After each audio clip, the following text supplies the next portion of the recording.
Vamos a ver.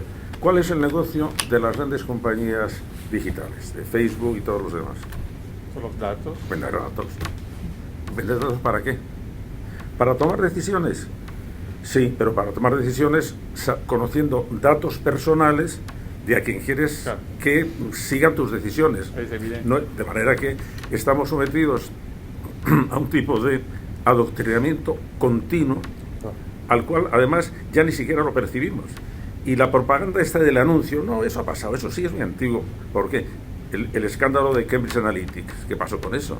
Que resulta que lo que yo he estado es no haciendo mítines de campaña, he estado dirigiendo una serie de propaganda absolutamente segmentada y dirigida directamente para que creyeran además que estaban tomando voluntariamente e informadamente su asunto. El caso, yo creo que el caso más interesante que ha pasado en política de la reputación o de la reputación en política es el caso de Trump.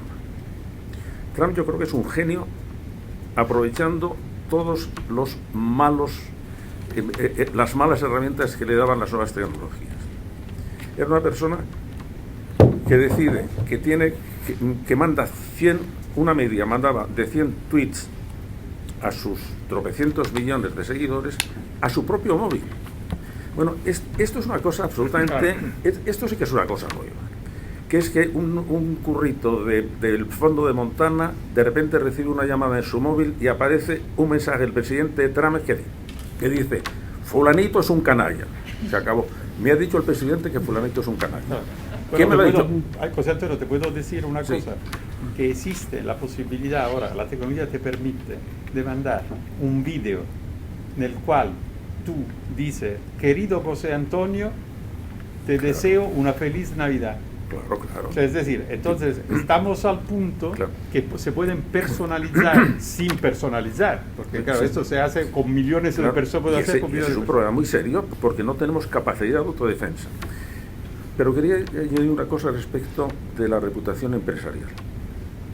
En España yo he seguido, ahora no vamos a hablar de la reputación de una empresa, vamos a hablar de la reputación de todo el mundo empresarial, que en España ha sufrido altos y bajos.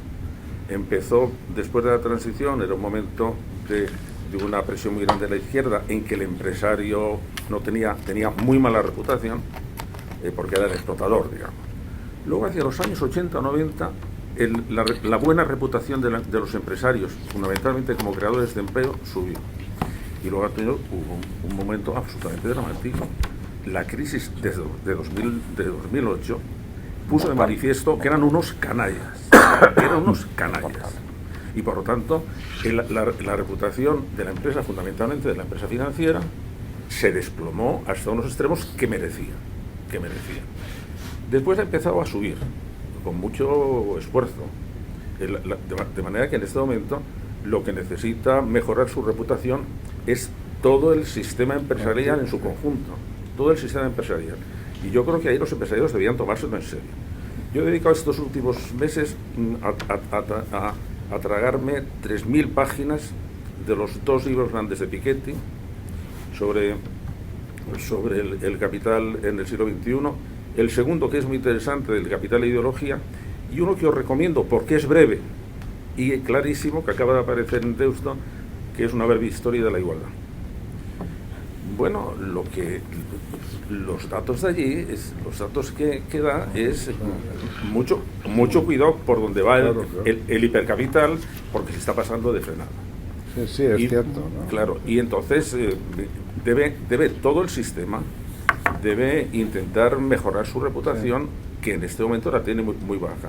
Cuando apareció la crisis de 2008, os acordáis que todo el mundo decía, Sarkozy salió, esto significa que debemos refundar el capitalismo. Aquello se olvidó a los 2 meses, de manera que yo creo que la buena reputación debe buscarla el sistema capitalista, si quiere, el sistema empresarial, y después ya en un tercer nivel ya las empresas concretas. La semana pasada me pidieron que interviniera en una multinacional a sus directivos con una pregunta concreta.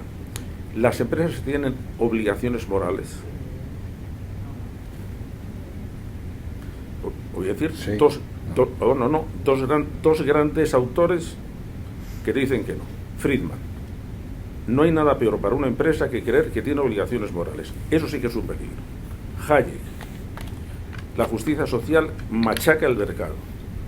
Dice, bueno, que estos son los ideólogos de gran parte de nuestros liberales libertarios. Yo voy a citar, refiriéndome a reputación corporativa, es marketing, es propaganda, es necesario y demás, una frase de 1919, donde todavía no existía Twitter, ¿no?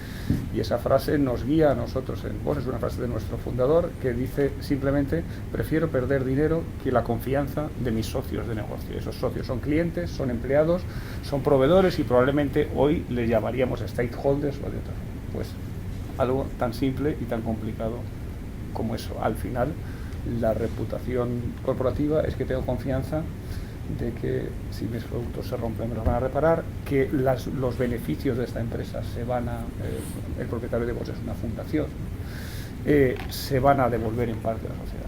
¿Y cómo podemos cada día hacer verdad esa Claro, primero, yo pienso que la compañía probablemente no tiene que pensar todo el día a la moral, pero sí que tiene que tener valores. Yo quiero decir, yo estoy convencido que una empresa tiene que tener una filosofía que tiene que respetar en todos sus comportamientos, desde el board de la compañía hasta el último empleado.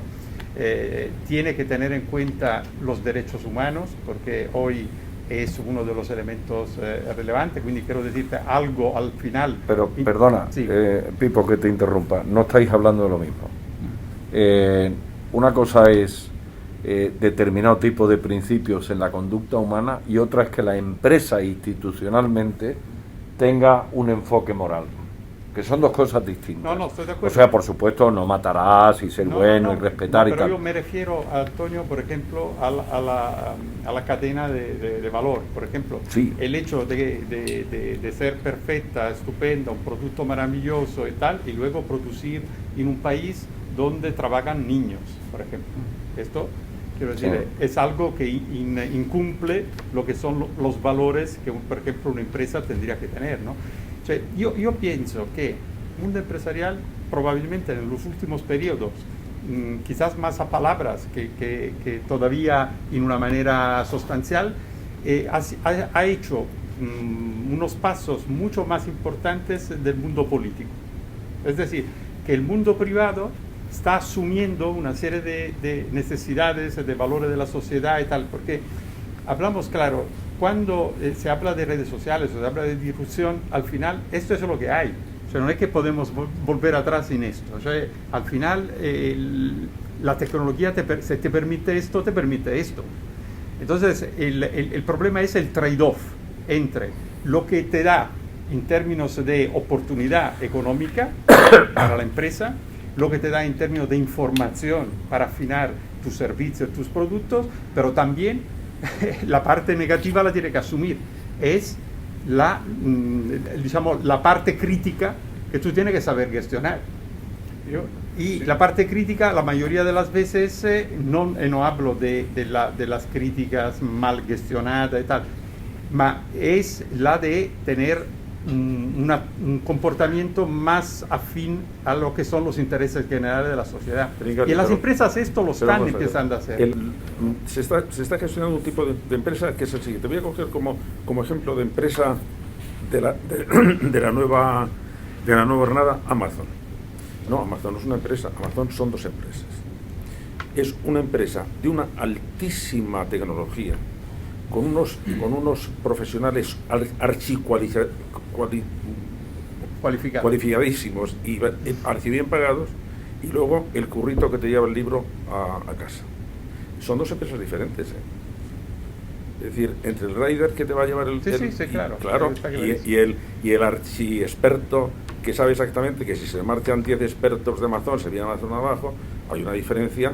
No, está clarísimo. Que está produciendo... También porque la logística ahí es fundamental. Claro, que está produciendo una serie de tensiones que en este momento se están llevando, bueno, pues porque también los estados están ayudando mucho, Están ayudando mucho porque el tema, por ejemplo, de los ERTE y el tema de la renta mínima básica y todas estas cosas están actuando como un colchón social para que no aparezcan cosas.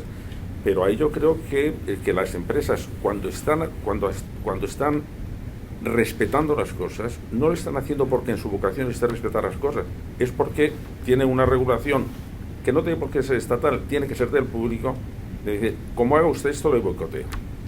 Y entonces no están, digamos, actuando por convicción, porque no está en su ADN, está actuando por presión desde fuera, como se han dicho, pues con los sindicatos, y yo creo que ahí hay que ojalá las empresas se convirtieran también en líderes sociales. Cuando se hizo la iniciativa Global Compact de Kofi Annan, aquello parecía que iba a ser fantástico, aquello se diluyó. En Alemania han resuelto un problema, por ejemplo, el problema de la congestión en las empresas es un prodigio de sabiduría. Nos está costando muchísimo trabajo que ese sistema se generalice. Yo ahí estoy parcialmente de acuerdo contigo, por una parte, pero por otra parte lo que está haciendo es que las empresas alemanas las decisiones se tomen fuera de los consejos. O se cocinen fuera de los consejos, vamos a hablar en plata. Porque claro, yo he tenido muchos años en mi antiguo... Yo vengo de dos empresas bastante complicadas en materia de reputación. Una en el tabaco y otra en los aviones. Y me he comido de casi todo. Bueno, y sé lo que ha sido una representación sindical en un consejo de administración que ha funcionado muy bien hasta que desapareció y funcionó mejor, tengo que decirlo. Pero el modelo alemán, entre el Supervisory Board y el Executive Board, el modelo alemán lo que hace es que las decisiones se tomen un poco en medio.